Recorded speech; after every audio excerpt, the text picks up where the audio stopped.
Alright, on today's diagnostic study, we are with the local plumber here out of Waxhaw, servicing Waxhaw and the surrounding areas of Charlotte. He's a little out of my service area, but that's alright. We take care of our VIP customers, which is everybody. But today we have a concern. The initial concern was grinding noise, and then it went away, and that's all the driver could give me, which doesn't really help much. So as usual, I've already made an assessment. We're going to start over though. Low on coolant, first thing I noticed. Oil levels checked. Checked this all the other day. We just have to go into more details. I've already started with pressure checking it, which has shown a leak at a current repair that was done at a dealership. He had heater hoses done at the dealership, and I found some dripping near it, but I need to get better visual. I need Wi-Fi on this one. Alright, so these new cars, 17 and up Fords, 18 and up Chryslers, you can't do anything without scanning them with Wi-Fi. Scanners won't work. You just get generic OBD2, which is not usable anymore. You can use that for early 2000s, 90s cars, not for these new things. So we're going to scan the module. I cleared the codes the other day, I believe. This was 2 days ago. And here are codes, which we found the other day. Coolant was low. Temps got too hot. There's a leak. It's at the heater hose. Here's how we're gonna find it. We're done with this. Turn our vehicle off. We have a pressure tester set up. We topped off the coolant with water so we don't waste coolant at the moment.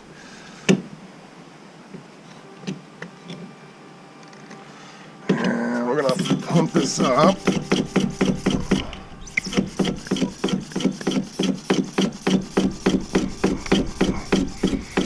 Cap's rated at 21 pounds, so we'll pump it up to 20.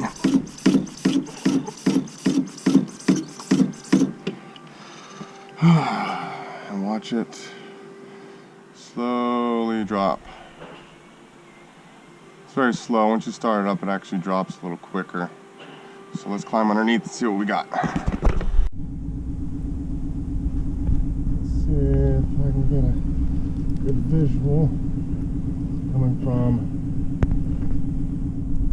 this plastic fitting here,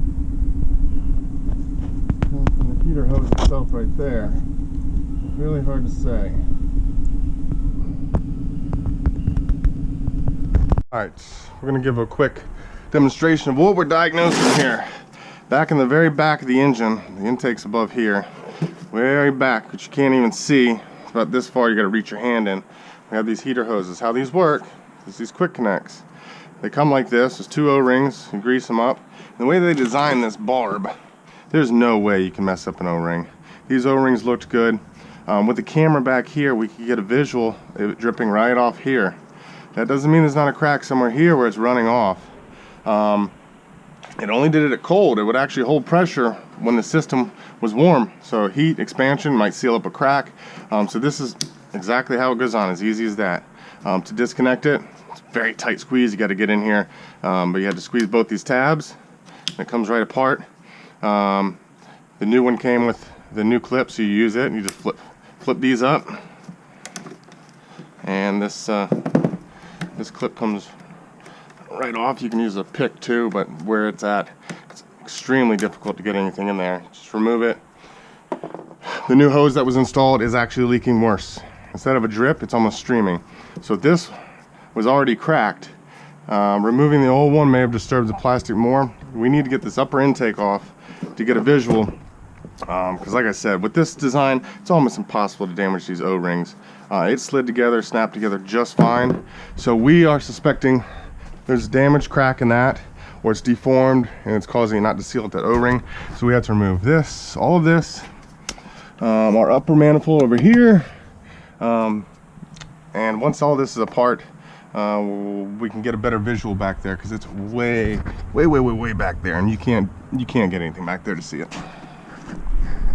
I'm actually going to disconnect it from up here. I'm not going to disturb our connection at below, or at our leak point. I'm going to drain this low enough so there's air in it. I do have a pan down there to catch this, and we're going to put pressure in it and try soapy water. That should help a little better. Now that we have the intake off, we have all these bolts, some fittings, some plugs, some more lines. Wasn't too difficult, and we have a visual back here now. We can get a camera back there and see everything. It's actually leaking on low pressure now. Let's get I don't see it from this side. Oh, there it is. Aha! I had to get a camera behind it with a flashlight. I see where it's bubbling. See if we can get a visual of this. Fittings in there good. Here I can't really see much though. Let's see what this video looks like. I am stuck with "And now I'm back from outer space." It's stuck in my head and I can't stop singing it. Oh, right. And that let's get our other camera out of the way. That leak is coming from a casting flaw. See, they cast, or they I'm getting the light. They cast, or they shove this plug in here. If you see there, it's leaking around that plug. So we're gonna have to replace this whole manifold. Oh, it's the lower manifold. So to get that off, we've already got the upper taken off. We have to remove the fuel rails, both sides. We have to remove the front cooling section. There's a gasket here we had to order. The front comes with a new one. The lower gaskets come with the manifold. These upper gaskets will get replaced. Gently, let's not break this. This gasket will get replaced. And I'll show a little bit once we get the fuel rail off of removal of the lower manifold. So we've removed our 4 bolts for the thermostat housing. 1, there's 2, there's 3, there's 4 down below. We'll just wiggle this out of the way for the moment. Let's try to catch as much as we can. All right, wiggle this out of the way. Come on, there we go. And it's hung up on this O-ring right here. Just give it a little wiggle. I don't have to worry about breaking the intake now because it's getting replaced. But normally we would be very careful about not cracking. This O-ring in the repair guide says must replace, do not reuse. This one says give a visual inspection. We're not even going to look at it. We're going to take it out and replace it for the few dollars it is. There's no sense in doing all this work. It's not that much work, but you know, save $10 on an O-ring. So the next step is all the bolts on the manifold. We'll pull it out with the fuel rail and then separate the fuel injectors and install them in our new plenum or lower intake manifold. I've got all the bolts loose. Just carefully lift this out. I'm going to set it over here out of the way. I'm going to transfer our fuel rail, our clip, over to the new one. We're going to grease the O-rings on the lower portion of the fuel injector. Maybe a little grease in here so they slide together smoothly on those O-rings and they seal. Otherwise, everything else is included here. Our coolant gaskets and all of our intake gaskets are new. Our new O-ring, that will get a little dab of some oil or some grease. And we're going to clean up all this. A little bit of 400 grit or some emery cloth. Oh, don't forget our old gasket, which doesn't look, should look like this all the way around. This side's got a little bit of a little smush there. Let me just make sure all of them are there. Here's an old one. Oh yeah, these gaskets aren't holding up very well at all. I see why they stock them, and they probably replace them quite often. And there's our source of leak, this plug, It's leaking from these corners right here. So I'll get this button back up and have them back on the road by Monday. And this is the O-ring that they said visually inspect. If it looks good, don't replace it. That doesn't make sense. Why wouldn't we replace this? Looks clean in there. The surface there, we'll give a wipe down before the final install. Our new gasket. Difference between a gasket and a seal, does anybody know? A gasket remains in place and doesn't seal moving parts. A seal keeps moving parts from leaking oil. We have our fuel rail here. It's got our garbage to the side, leaking a little bit of fuel. We've greased up the O-rings, and this should just drop right in without a hitch. What I don't understand, what is the reason they use bolts this long to bolt down something? Look, I've got 2-3 threads starting. It's a 1/16 of an inch thick. All fours are like that. Why do you need a bolt that's an inch long? I mean, it works, but whatever. Alright, we have our lower manifold in place. We looked up the specs. The dealer's specs to torquing it is one in order of 1, 2, I think it was 3, 4. It's in a crisscross pattern, and it says in the book, good and tight. Torque it good and tight.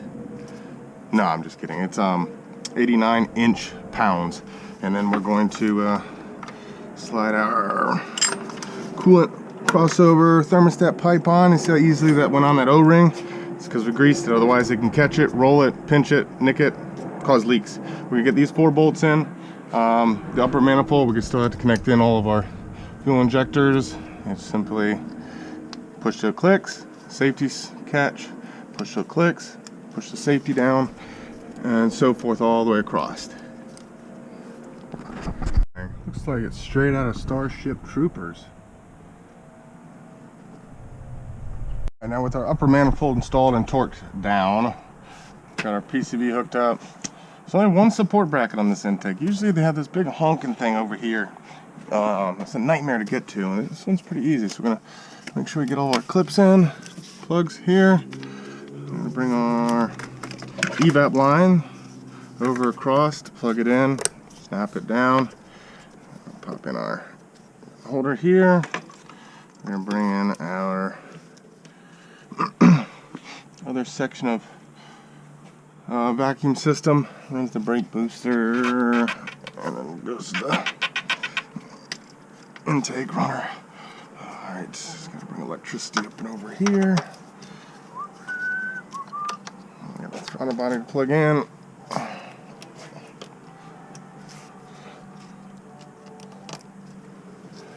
Alright, bring that over here, our evap purge solenoid plug. That's the snapped. Alright there. Oh, I have to undo this. There we go. Someone is jamming. Don't stop believing. Still thrill. Whoops. On and on and on and on. Alright, next is going to be, we're going to double check all of our work. We got one bolt here. Where are you at? I have to secure this last bracket. Double checking all of our fasteners, all of our clips are completely snapped in. Snapped here, fuel rail in.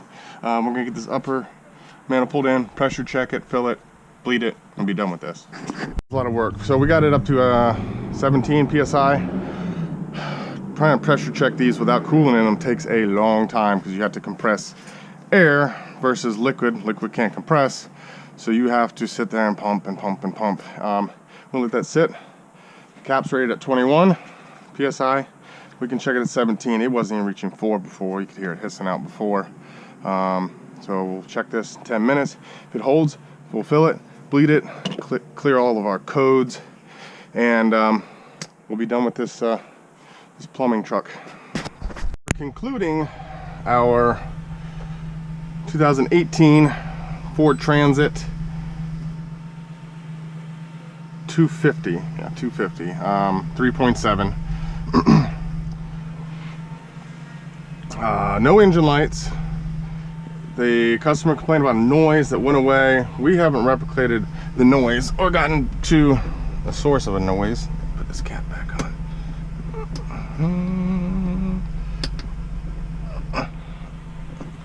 Well, come here, you. 1 second here. That cap that popped off. Let's get it back on there. There we go. All right, we're gonna leave them their old heater hose. It's fairly new, in case they need one. We're gonna take a loss on the heater hose we installed. It wasn't the correct diagnosis. It's okay. It's sometimes that happens. You couldn't get a good visual in there to prove the leak. So we'll take a loss on the hose. Could we have from minute 1 taken the intake off? Yes, but at 35 for a hose, our belt's got a little wet. Let this health report run, and we'll clear all the codes. In it, evaporator temperature sensor. If you'd like to deal with that, we can deal with that later.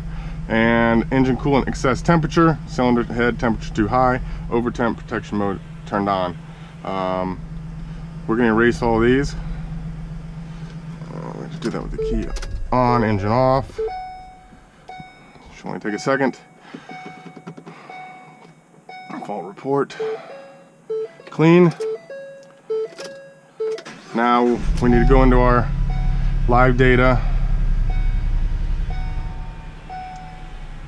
See if there's any special functions that might need to be done. Reset, keep alive memory, so forth. It doesn't need to be done for this circumstance.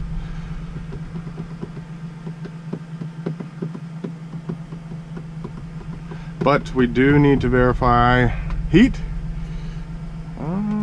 Heat. Fans are, we need to address heat and fans. We have heat already, that was quick. The system probably bleeds out very quickly, so let's turn that off.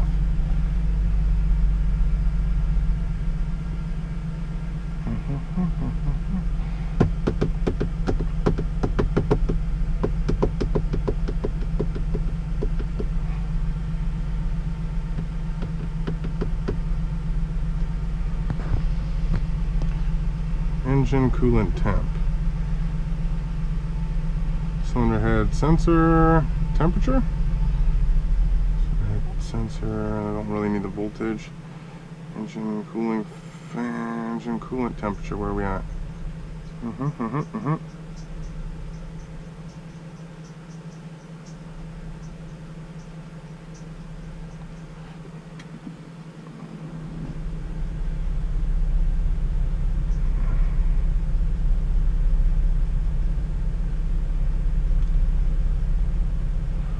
Wow, where are we going here with this? Come back in this. Let's take this for a vehicle for a test drive. Make sure we have all the coolant bled. Make sure we don't have anything else we need to look at. Air off. It's already nice out today. 65 after Hurricane Ian. Didn't do anything. I mean, we got very mild wind. Look at this parking lot. They haven't cleaned it. These trees didn't leave anything here. So we have the cylinder head temperature displayed up here.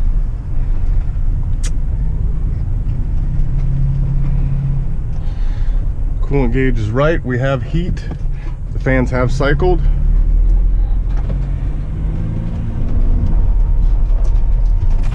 Oh, there goes my own keys. Put those in the cup holder. All right.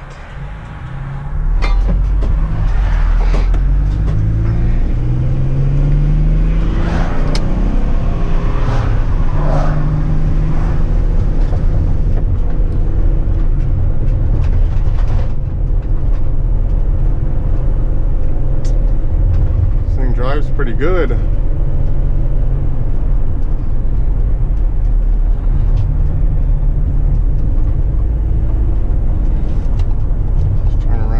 here.